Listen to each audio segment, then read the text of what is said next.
Okay, I have the top of the hour, so let's get started. Welcome, everyone. My name is Randy Vanderhoof, and I'm with the EMV Migration Forum. Welcome to today's webinar on merchant considerations for U.S. chip migration. The webinar today is being brought to you by the EMV Migration Forum and with help and support from the National Retail Federation.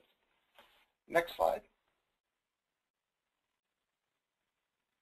For those of you who are not familiar with the EMV Migration Forum, we're a cross-industry body focused on supporting the implementation steps required for global and regional payment networks, issuers, processors, merchants, and consumers to help ensure a successful introduction of more secure EMV chip technology in the U.S.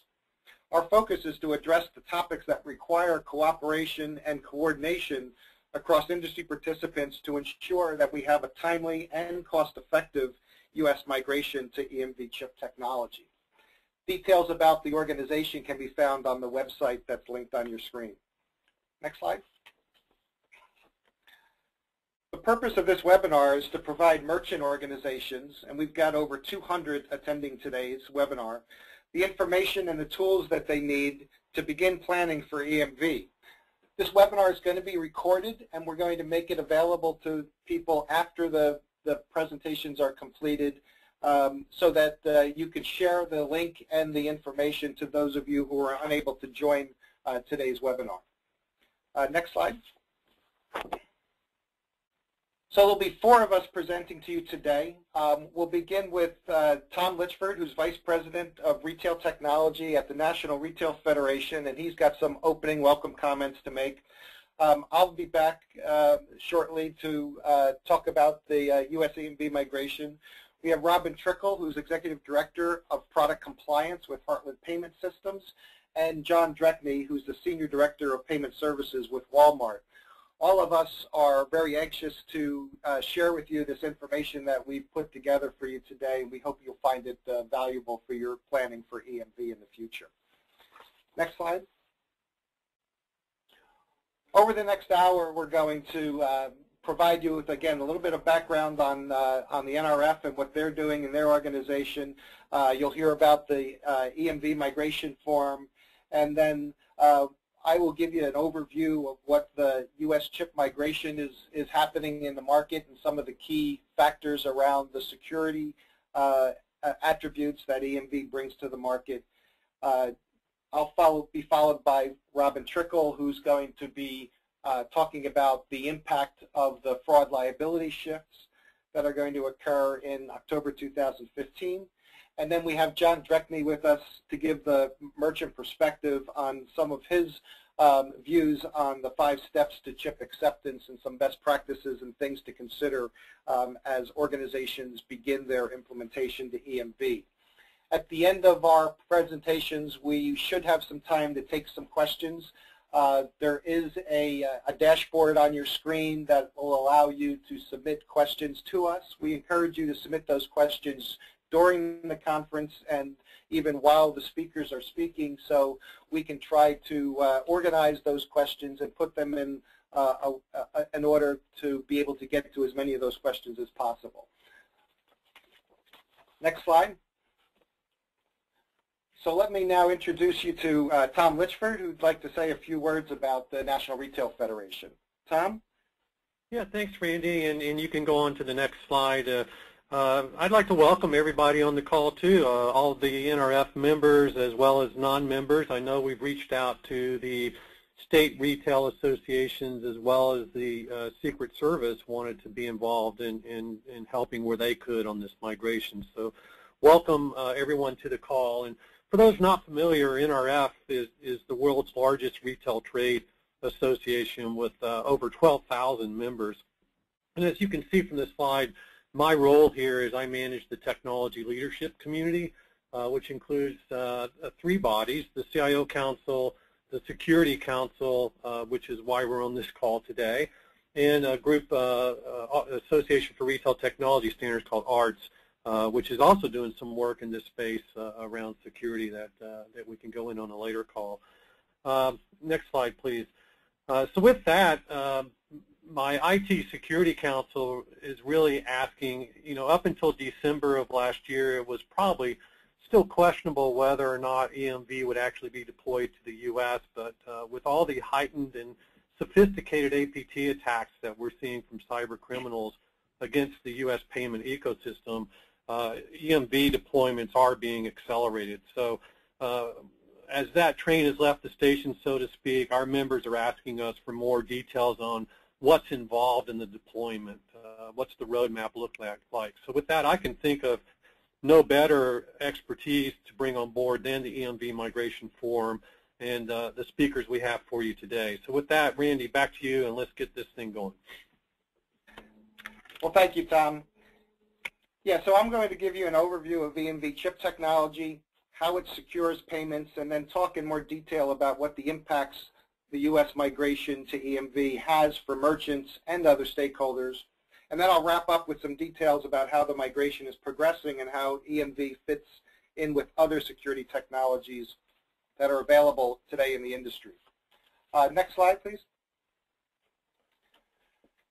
So let's take a global look at the EMV deployment and adoption so far. And for those of you who are fairly new to EMV chip cards, let me explain some basic information about this global interoperable payments technology platform we call EMV. The first version of the EMV standard was published in 1995, and today more than 2 billion EMV chip cards and more than 36 million EMV terminals are in the market globally. The standard that was defined and managed for this is held by the organization EMV Co. And the current members of the EMV Co. Board are the JCB International, American Express, MasterCard Worldwide, China UnionPay, Discover Financial Services, and Visa. So all of the global brands are participating in this global alliance to bring this technology standard to market and make sure that it stays current with the needs across the entire payments ecosystem. In terms of adoption, the volumes and adoption rates as a percentage of the total cards and terminals in various regions vary significantly, with the highest concentration of cards and terminals in Western Europe.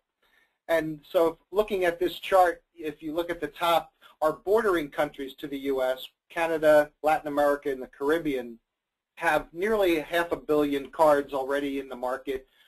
They're only about 54% of the total card population has been adopted for EMV, and about 85% of the terminals. The largest and most mature market is the Europe Zone 2, which represents the Western European countries, with nearly 800 million cards, 86% of the or 81% of the market already converted to EMV, and almost all, or 99.9% of the terminals in the market are already converted. So the U.S. is coming to this migration sort of late to the game, but there's lots of technology that's already been implemented around the globe. Next slide. So why chip and why now? There are many reasons why the U.S. market has been slow to adopt the EMV chip standard. However, beginning in mid-2011 until mid-2012, all major payment brands operating within the U.S. have committed to accelerating the adoption of EMV chip for their issuing institutions.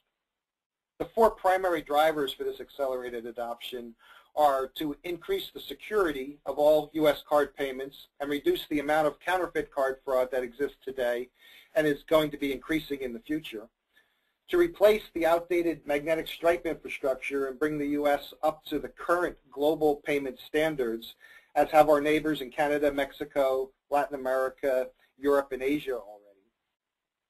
To leverage the new technology to enable faster adoption of new and future payment innovations, such as mobile payments that we're hearing a lot about these days, contactless payments in forms of contactless cards and mobile devices, and other innovations being developed.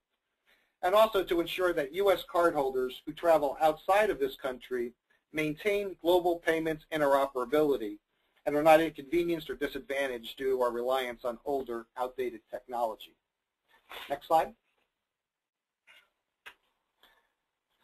So I'd like to further explain how EMV chip technology provides for greater security in reducing the likelihood of fraud resulting from in-person acceptance of counterfeit cards, the most common type of payment fraud.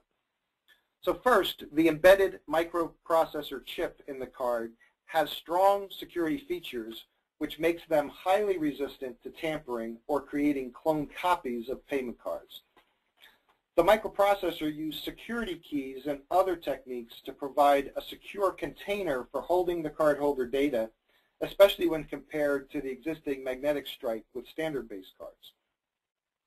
When the chip card is used in an EMV-enabled terminal, the chip generates dynamic data as part of the transaction, which is different for each time the card is used, thus reducing the likelihood that payment data from one transaction can ever be used to create a counterfeit card or be used in a counterfeit card transaction at a later date.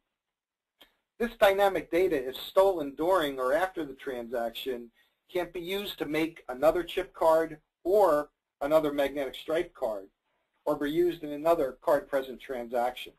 This is the main benefit for the reduction of counterfeit cards that exist in the market today. And additionally, an EMV-enabled payment terminal will recognize an EMV chip card if the card is used as a magnetic stripe card, and can also detect if the magnetic stripe has been copied off of an EMV chip card and presented as a counterfeit magnetic stripe card. Next slide. The implementation of EMV is having a significant effect on all stakeholders in the payments market. For merchants in particular, who are the focus of today's webinar, the main change is at the point of acceptance in physical stores. The terminal hardware at the point of sale, in most cases, will need to be upgraded or replaced with new EMV chip-capable hardware. For merchants with standalone terminals, this is a fairly straightforward change of the hardware and the activation of the software for processing chip transactions, which also supports legacy MagStripe cards. For merchants with integrated point-of-sale systems, there may be additional software changes required from your POS vendor as well. Also, merchants must prepare for the changing consumer experience, since customers with chip cards will no longer be allowed to swipe their cards, but will be inserting the cards into the chip reader slot and in some cases being prompted for a PIN, or perhaps tapping the card if the terminal supports contactless cards or NFC mobile devices. So careful consideration for when to turn on EMV acceptance, what EMV payments methods to accept, and how to train staff to assist customers who are new to EMV should be planned well in advance. Card issuers have the important task of deciding on the EMV chip options the new cards will support and update their issuance systems and procedures and change their card authorization process for handling EMV chip transactions as they occur. All acquirers must certify the terminals and software they support and upgrade their processing backend to handle the EMV data formats they process. Next slide, please.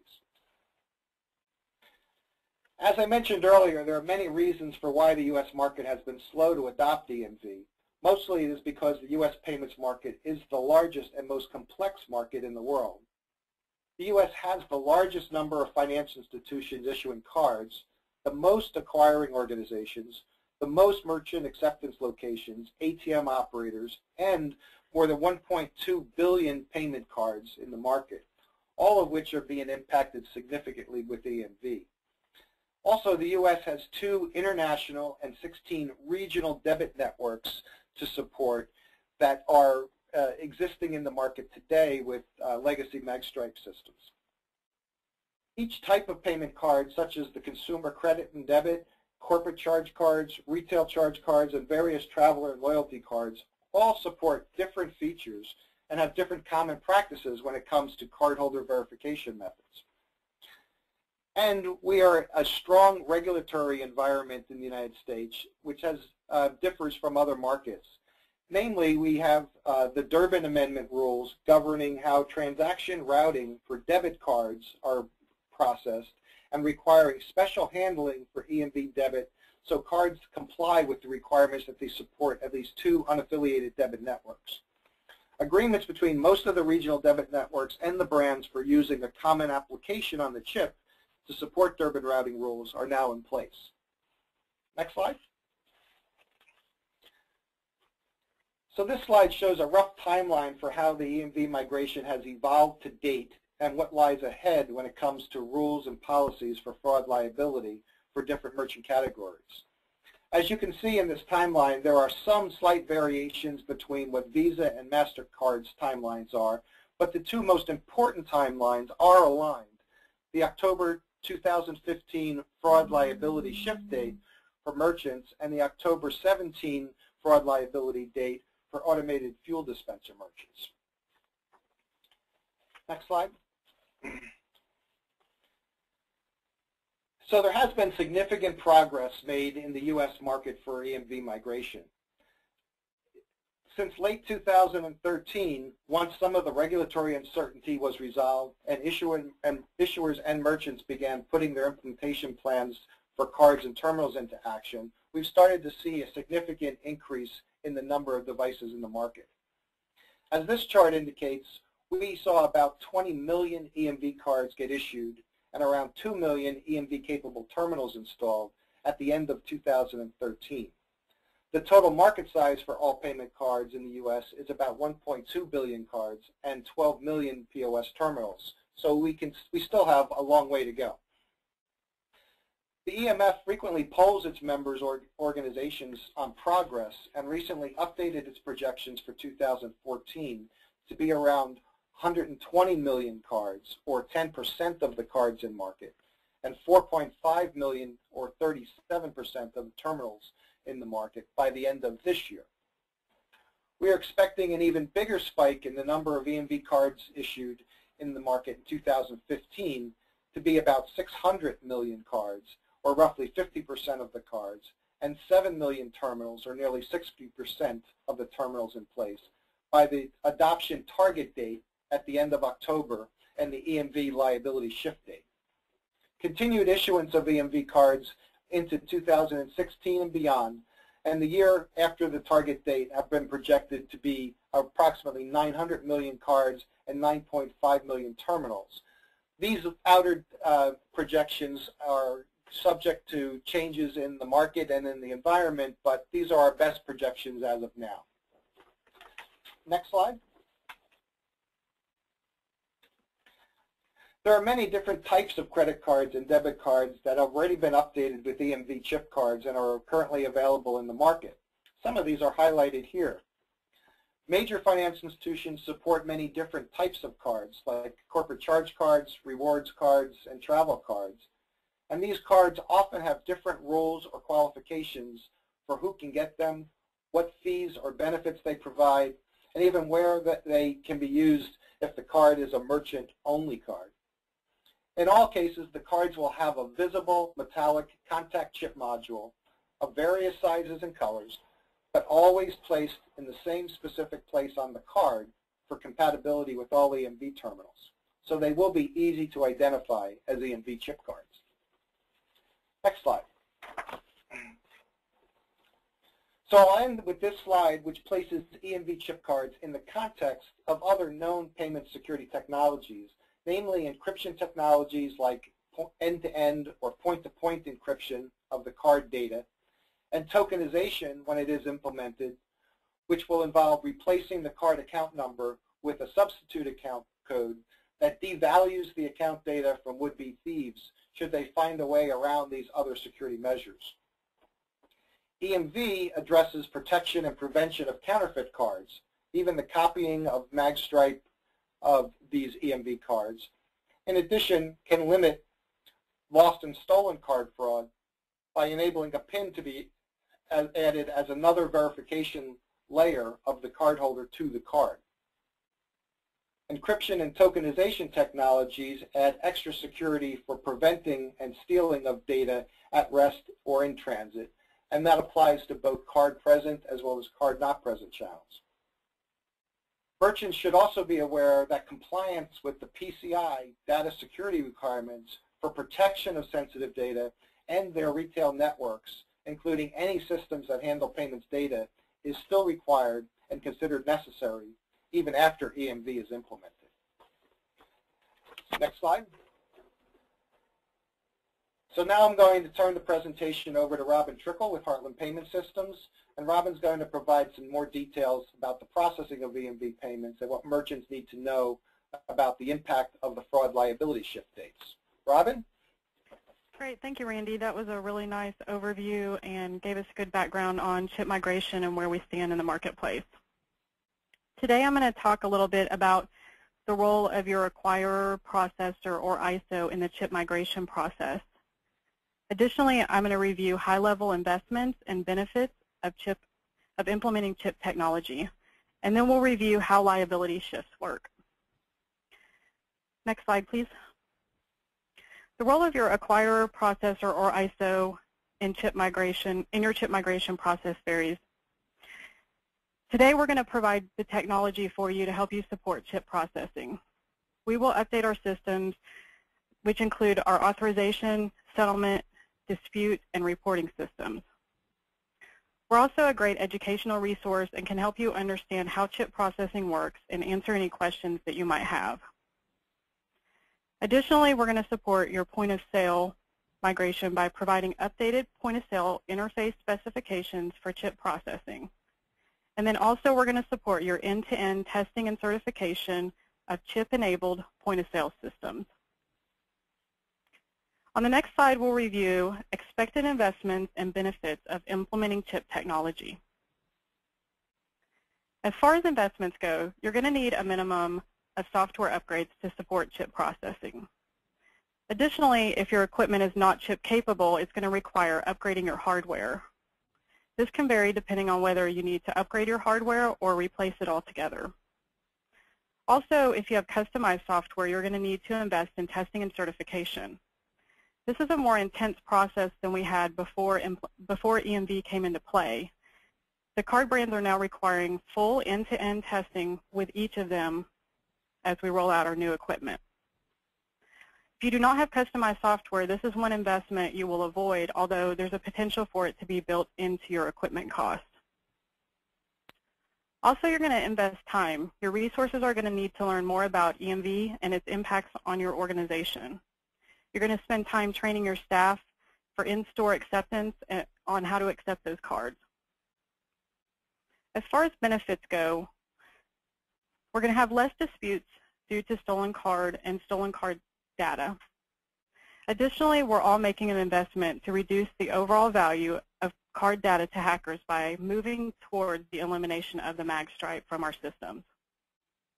As Randy mentioned in his earlier presentation, EMV technology implementation is a building block for future innovation and is going to help add to your ability to accept contactless and mobile payment data. Also, you don't want to be that merchant that's left behind without the ability to accept chip cards when others can. Upgrading is going to show your customers that you take security seriously and have invested in protecting the overall payments ecosystem. Now let's move on and talk about liability shifts. There's no mandate for merchants to implement chip technology. As we saw on Randy's earlier timeline, there's liability shifts that each of the card brands have announced for October 2015 and October of 2017 for automated fuel dispensers. Liability shift means that the merchant has a potential for additional chargebacks that they don't receive today. Generally, liability is going to shift over to the party that has the least secure form of technology in place. So let's make that reality and understand what that means by moving on to the next slide and talking about counterfeit card fraud. This is the biggest and most impactful area of liability shifts. Today, for in-store attended transactions, issuers are liable for counterfeit card fraud. Starting in October of 2015, for chip cards, merchants are going to become liable for counterfeit transactions if they occur at a non-chip terminal. To make this more clear, on the next slide, we'll go through some examples of how this works. In today's current environment, if we're presented with a counterfeit MagStripe card at a MagStripe terminal, the issuer is going to be liable for those transactions. In October 2015 and beyond, the same is going to hold true. If we have a counterfeit MagStripe card at a MagStripe terminal, the issuer is going to be liable for those transactions. If a merchant has made the investment to deploy chip technology and is presented with a counterfeit MagStripe card, the issuer is going to remain liable for those transactions. This next line is going to be the one for everybody to pay attention to. If you receive a counterfeit chip card at a MagStripe terminal, merchants are going to become liable for these transactions. This is because the merchant has not made the investment and upgraded their technology to accept chip cards. And then lastly, if in the future we have counterfeit chip cards presented at a chip terminal, the issuer will be liable for those. So to summarize, the key point here is that liability is going to shift over to the merchant when there's a counterfeit MagStripe card from a chip card used at a MagStripe terminal. Let's move on and talk a little bit about lost and stolen fraud. Visa has separate rules, so we'll start with American Express, Discover, and MasterCard and review how their rules work. Today, for in-store attended transactions, issuers are liable for lost and stolen fraud. Starting in October of 2015, for chip and PIN cards, merchants are going to be liable for lost and stolen fraud if their terminal is less secure. Again, let's go through some examples to understand how this applies. Currently, if you have a lost or stolen MagStripe card presented at a MagStripe terminal, issuers are liable for these transactions. As we move into 2015, there's two scenarios that merchants are going to want to pay attention to. If they're presented with a lost or stolen chip and PIN card at their MagStripe terminal, liability is going to shift over to the merchant. Also on this second to last line here, you'll see if we have a lost and stolen chip and PIN card presented at a chip and signature terminal, not a chip and PIN terminal, the merchant's going to be liable for those transactions. The reason here for this liability shift over to the merchant is because the merchant has not invested in chip and PIN technology and therefore has a less secure environment. So to summarize, fraud liability shifts over to the merchant when a lost or stolen chip and PIN card is used at a less secure terminal. Now let's move on to Visa's lost and stolen rules. Today, for in-store attended transactions, issuers are liable for lost or stolen fraud. There are no changes to the Visa rules in October of 2015, and the issuer continues to be liable for this fraud as we move forward. To illustrate this, let's move on to the next slide. Again, for lost or stolen MagStripe card, if that's presented at a MagStripe terminal today, the issuer is liable for those transactions. As we move forward in all scenarios, the issuer is going to be responsible for lost and stolen fraud now and going forward for Visa. So to summarize that, the merchant is not liable for lost and stolen fraud for any Visa transactions in store in an attended environment. Hopefully this information has been helpful to you, and this concludes my presentation. I hope that this demystified a little bit how the liability shifts work, and I'll turn it over to John to talk about steps to chip acceptance.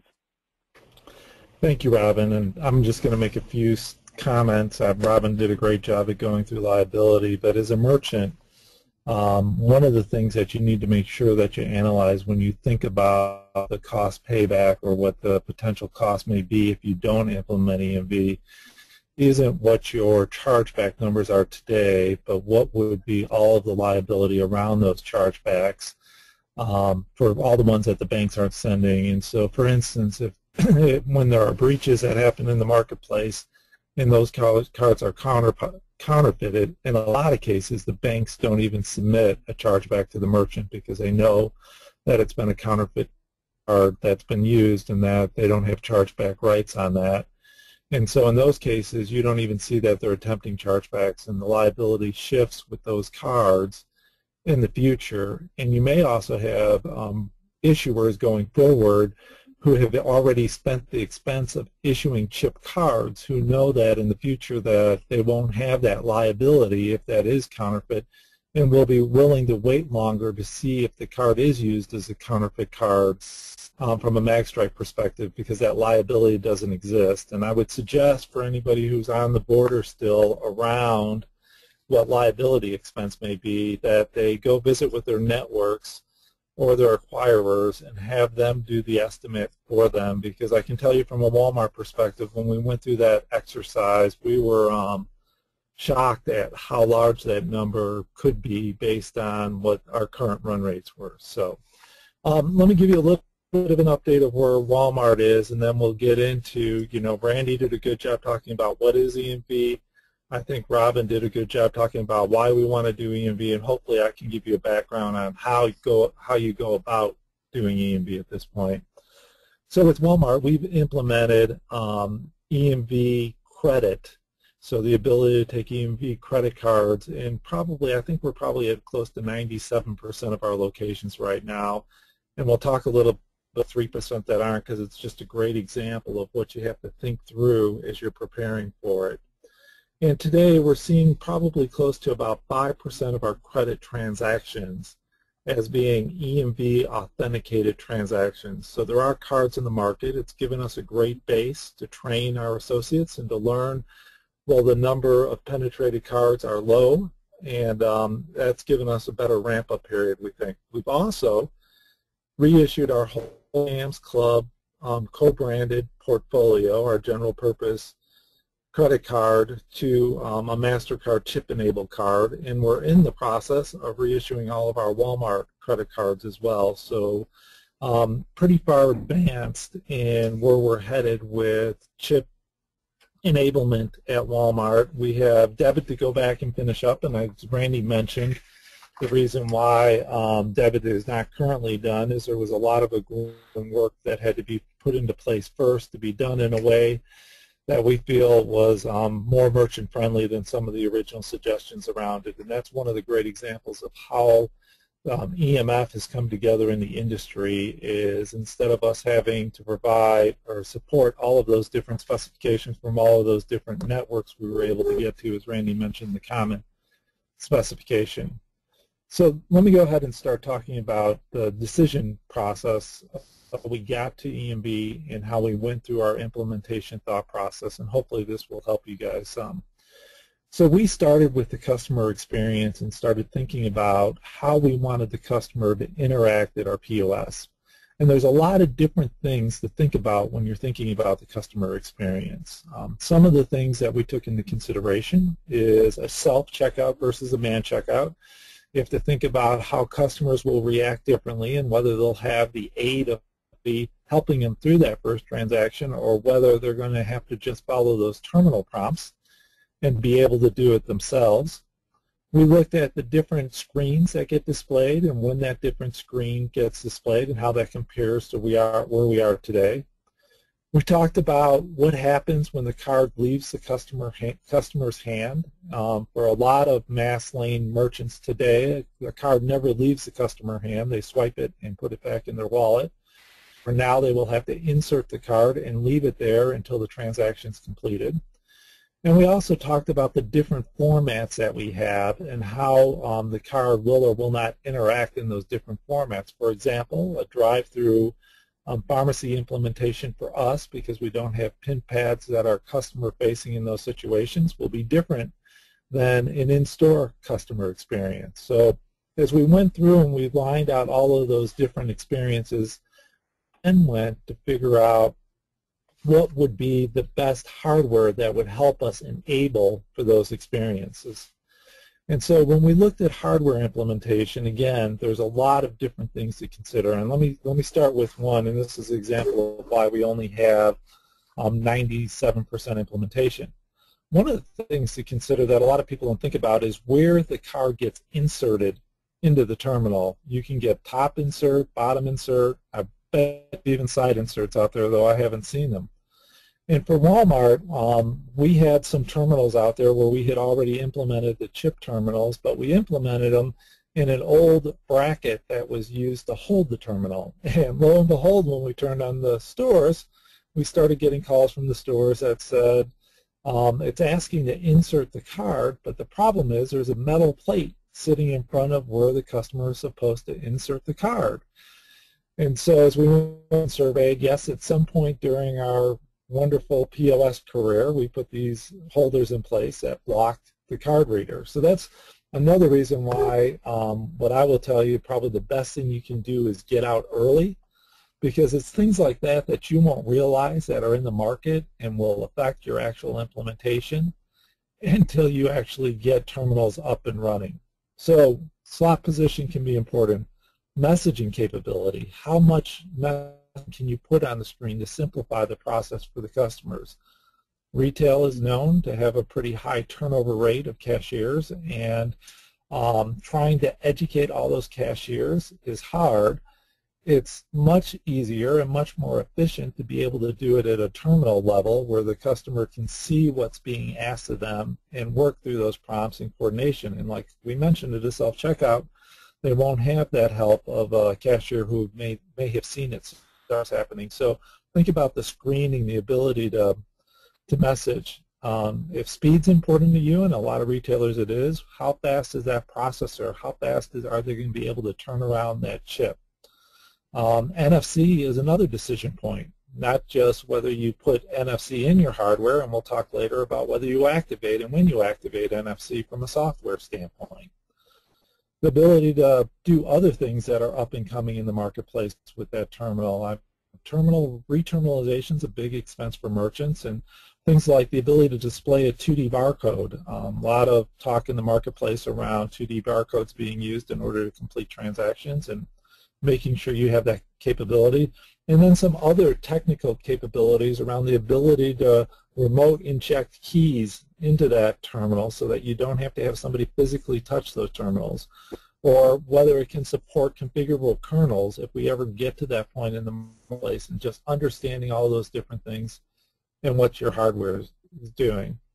Now, the reason why we say you go first and do the hardware implementation is because once you know the hardware, then software becomes a whole lot easier on what you do and how you implement. On software, you need to talk about what specifications you are going to enable and how are you going to enable them. So each of the brands, the network brands, have their own specifications. And then there's also how you're going to deal with debit and how you're going to handle the common versus the international AID that will both be on the same card, and thinking through, and how you pin prompt and when you pin prompt is something that you need to think about on how you do it on those cards. Another thing that we found on the software side is staging all of the different things that happen at that terminal. For example, on a debit card, you ask for cash back. And how do you ask for cash back from that customer? And thinking through that process of how that happens. What happens in fallback when the card doesn't work? And how do you program for the terminal so that they can handle that fallback? And is there something different you want to do from a risk standpoint on what you do with fallback and how you handle fallback? We talked a little bit about NFC. I mean, from our perspective, NFC is a very decision to make, and it's a decision that may give you some leverage as a merchant. And you probably want to consider if you want to implement everybody's NFC, if you only want to implement certain people's NFC, and how you want that to work at the terminal with implementation. The other thing that's out there is dual purse enablement. Do you want to enable the ability for people to insert cards that handle multiple purses and to prompt those multiple purses at your terminal for customers to decide? Again, just something to think about. And probably another consideration I would think about too is how do you handle different things that can happen on the card? Like for us at Sam's Club, the card not only handles the purchase, it also handles the membership authorization. And so the membership number is stored within that chip as well to start that terminal, and the more complex you are on whether you have loyalty programs and stuff, do you want that into cards that you issue? And if so, then how do you handle that for those cards that you issue, and thinking through all of those processes and making sure that you have it in place. Once you have your hardware and your software, it's now time to come to testing. The first thing I think I would tell you on testing is allowing proper timelines. If your goal is to have a fully implemented solution by October 2015, I would suggest that early in spring or summer 2015, you will want to have terminals out there, which means really you need to be testing like at freeze or in January or February in order to get all the testing and certification that you need. Now, a lot of this complexity is going to be driven by those decisions you've made. If you've chosen a standard hardware and software implementation, testing and certification is going to be easier. I know at Walmart we don't tend to have standardized things because of the complexity of our environment. So for us, the complete testing cycles, the different cards that we had to test, we use simulators in order to get us through those testing scenarios. But those are all things that you've got to think of ahead of time and think of how you're going to have to be able to do that. And remember, you're going to have to do individualized testing and certifications for the different networks and the different cardholder verification method, and to make sure you can get it through testing. Now finally, you think you've done everything. You've done the customer experience, you got your hardware, you got your software, you've made it through testing and certification, and you think you're good to go. And I can tell you through our multiple international implementations is there's always a surprise when you actually put the card out there to the customer to use. We talked a little bit about customers leaving cards at the beginning. One of the things we learned early in the different countries was that if not prompted in any way, customers will leave cards, and it will become a burden for your cashiers and for your cash offices to manage those cards. So at Walmart, what we did is in order for you to receive your receipt, the card has to be removed from the terminal. We also do an audio beep at our PIN debit reader, our debit reader, so that the customer has an audio as well. And that's pretty effective. Most customers leave our locations without receipts, so that's been pretty effective on getting customers to take the card out of the reader. You also need to think about time and lane, and does it change time and lane, how it changes time and lane, and how do you speed that up? One of the things that we learned was the fact that with our time and lane is that we prompt several different screens throughout the transaction. So we start with the first part of the transaction where we're going to insert the card. Then we tell them we have the card. Then we tell them what brand of card it is. Then we ask them to confirm the transaction amount. Then we finally tell them we're processing the transaction, and then we tell them to remove the card. Well, each one of those screen flips, customers get confused and think the transaction is going to be completed. We never ask for confirmation from customers when they swipe the card, and we'll be going back and cleaning up that customer interaction so that it happens in a streamlined way. But if we were to wait till October 2015 before implementing and making those changes, our impact to our lane would have been much more significant than what we're seeing it when it's only 5% of credit, and we can make those adjustments, get them into our production flows, and get those changes made as more and more cards get issued into the market and our cashiers get better trained. So to summarize, I would say you start with the customer and understanding where you want that, or what you want that transaction to look like. You then build everything to make it work how you thought it would be, and then you go back and recertify to see if it matched what your goals were. And if it didn't match what your goals were, then to go back and look again. There's countless decisions that merchants have to make on this implementation process. The sooner you start, the better you educate yourself, the more you become engaged, that end result will be, and we'll all be better for it when we have more secure cards in the marketplace, and hopefully at some point won't have MagStripe cards anymore in the marketplace, because that's when we can really start to move the needle on security and worrying less about the data that we have when we move to a more dynamic atmosphere. Randy, I think that covers it for me, and I'll kick it back to you for opening up questions. Okay, terrific. Thank you very much, John and Robin and Tom. Great content for this discussion. We have a few minutes left for a couple of questions that have come in, and one of them is topical this week. So someone wants to know, in the opinion of the panel, how will iPay, I guess they mean the Apple Pay, impact EMV and chip cards, and the role of NFC in the deployment of EMV. Would you, John or Robin, care to take that question on? So I would say, Randy, that the only requirement to avoid liability shift is the implementation of contact chip cards. Now, I would also say that if you're spending the money to integrate from a terminal perspective, that it makes sense to look at technologies that you think may be implementable into the future and not be short-sighted on what you implement from a terminal.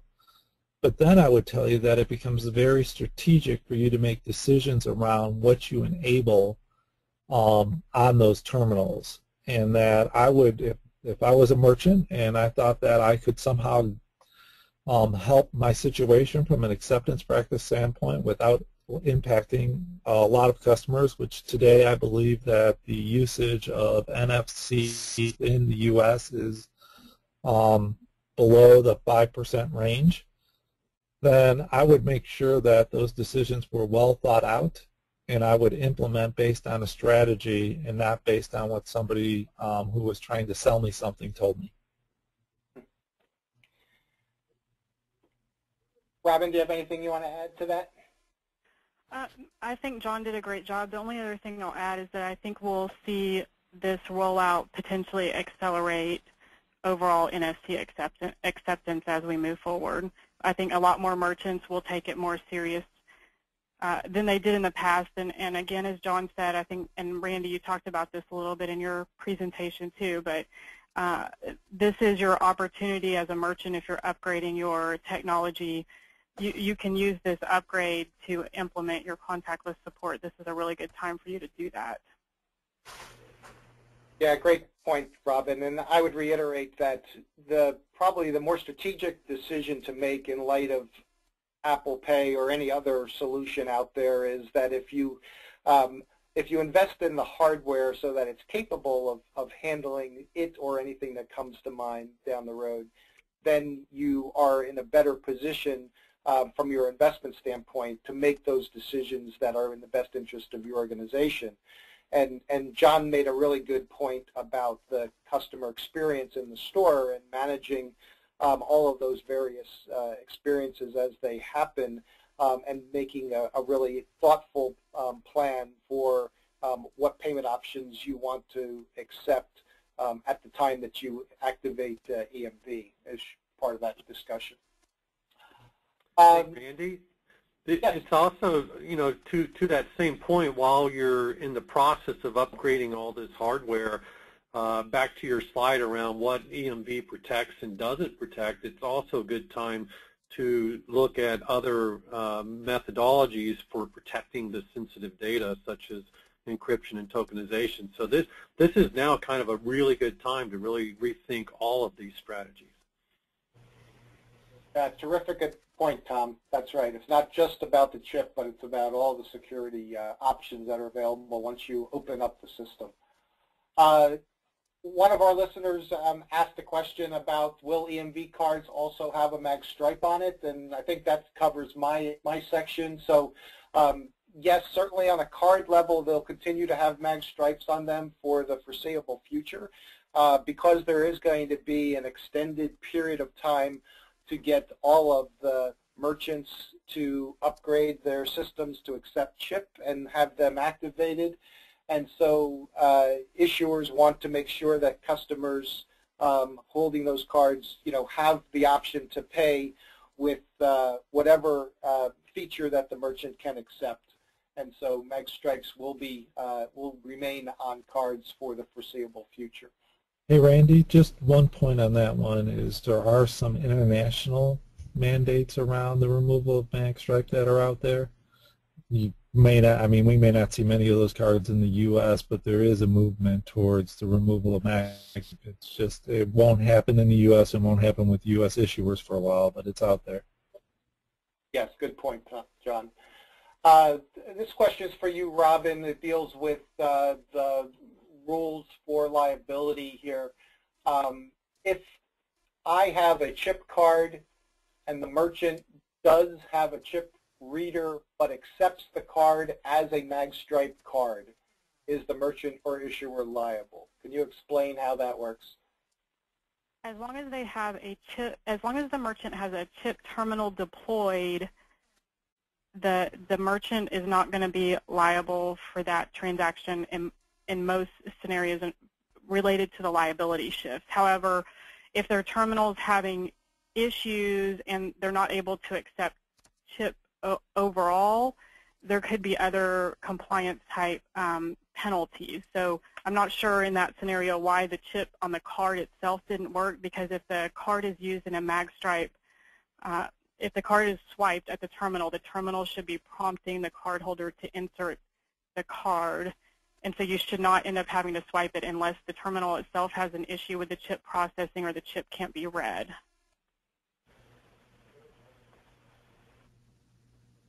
Okay, I hope that that clarifies things. And again, we reiterated that having the chip-capable terminal and having it enabled for EMV are two separate steps, and so you can accept a MagStripe transaction in a EMV-capable terminal until you turn on the EMV acceptance functionality, and then the terminal will prompt the cardholder to insert the chip rather than continuing the transaction as a MagStripe transaction.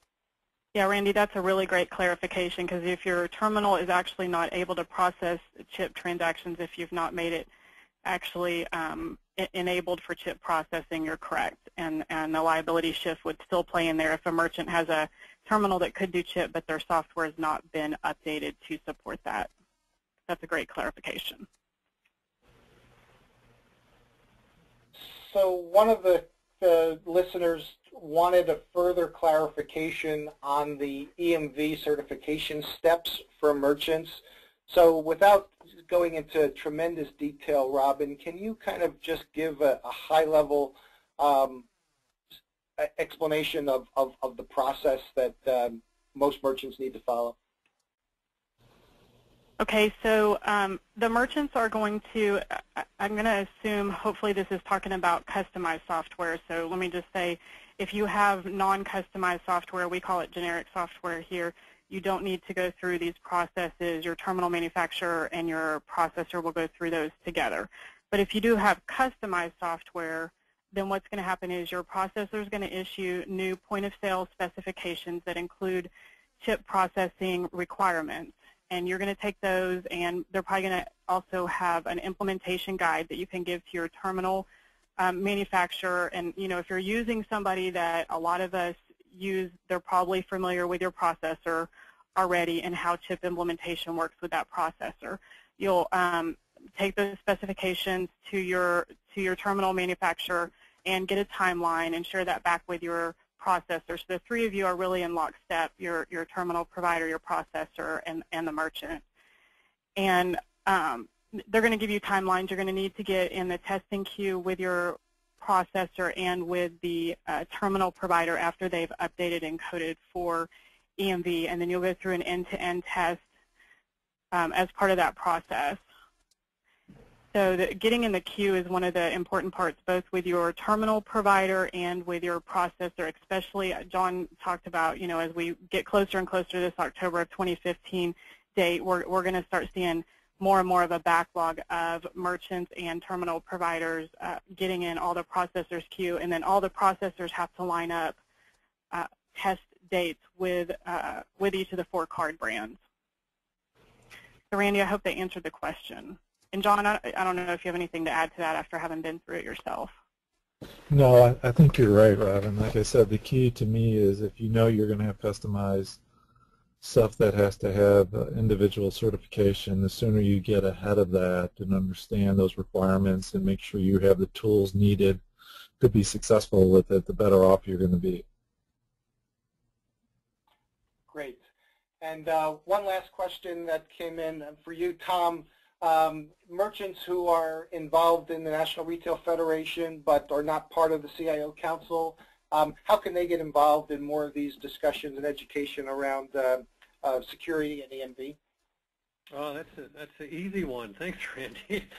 So yeah, just contact me at lichfordT@nrf.com, and I'll get with you on that. I mean, there's again, you saw my slide. The CIO Council is one group. I'd also highly recommend the IT Security Council, which is your CISOs or equivalents. out there, they have an active, very active group too. And in fact, we're providing real-time threat alerts through the Retail Cyber Intelligence listserv that has already proven its value out there of working with these types of groups, in the sense that back in July we sent out a level 6 alert, cyber alert on the back-off malware that we know helped mitigate further damage to one of our member retailers. So while we hope to get ahead of this curve and stop these breaches before they can be exploited, at least here we're able to mitigate the damage.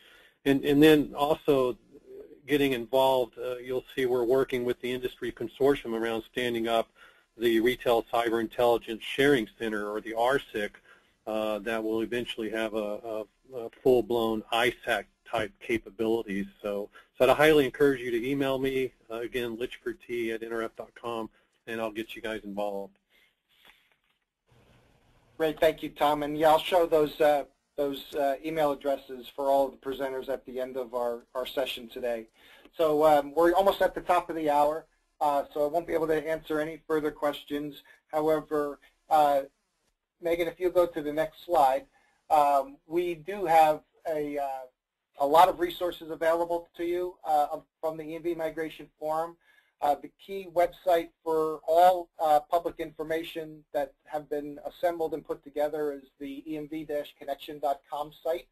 And we also have a press room there where you can read about the latest announcements and information about EMV.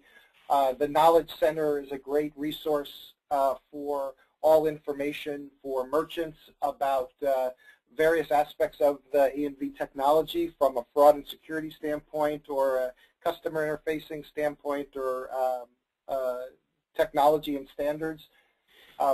We have a great webinar on EMV if you want to get more into the technology. We have a frequently asked questions resource, a glossary of terms, and a number of white papers that are linked there on the website. And of course, any of you are welcome and encouraged to look into joining the EMV Migration Forum and participating in the cross-industry group that's helping to facilitate the adoption of EMV. You will all be receiving an email following this webinar with a link to the site where you can replay the audio recording and download the slide deck for this. And also with that, you're going to receive a link for a short survey. We really would ask you to provide us with your feedback on today's webinar and suggestions for what we can do to continue the education and information sharing effort with our merchant community and other stakeholders on the EMV migration. So next slide is just the contact information for all of us. Again, we thank you very much for your attention today and your participation. We hope this was helpful to you, and we hope to bring you more of these types of educational forums in the near future. And thank you again to all of our presenters.